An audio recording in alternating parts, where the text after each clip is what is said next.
नमस्कार, मी प्रवीण अशोक कांबळे, प्रभाग क्रमांक 2 अनुसूचित जाती पुरुषासाठी जो राखीव प्रवर्ग आहे 2अ, त्यातून मी आता माझी मुलाखत या ठिकाणी दिलेली आहे.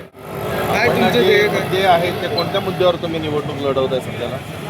भारतीय जनता पक्षाचा एकच मुद्दा आहे, तो म्हणजे विकासाचा. आणि नरेंद्र मोदी जसं म्हणतात की सबका साथ सबका विकास आणि सबका प्रयास, याच मुद्द्यावर केवळ विकास आणि विकास याच मुद्द्यावर आम्ही या निवडणुकीला सामोरे जाणार आहोत. आणि आपण आपल्या प्रभागात आत्तापर्यंत काय काय कामे केली की तुम्हाला लोकांनी निवडून द्यावी? भारतीय जनता पक्षाचा एक कार्यकर्ता म्हणून मी मागील 10 वर्षापासून या पक्षामध्ये काम करतो. ते काम करत असताना मी प्रदेश पातळीवर अनुसूचित जाती मोर्चाचा सदस्य, अनुसूचित जाती मोर्चा आणि अनुसूचित जाती मोर्चा भारतीय जनता पक्षाचे शहर अध्यक्ष म्हणून सध्या कार्यरत आहे.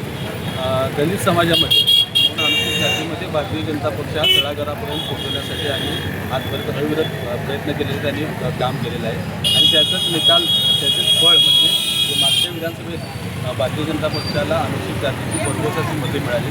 भारतीय जनता पक्षाचा विचार हा आज तळागाळापर्यंत तिच्या प्रत्येक घटकापर्यंत पोहोचलेला आहे, याचं मला समाधान आहे. तरी पण तुमच्या भागातील काही जणांचं असं म्हणणं आहे की भागात अजून कामे झालेली नाही, तुम्ही त्यांना कसं सामोरे जाणार? प्रभाग 2मध्ये शहरातल्या जर तुलनात्मक बघितलं तर आजपर्यंत सगळ्यात जास्त कामं प्रभाग 2मध्ये झालेली आहेत.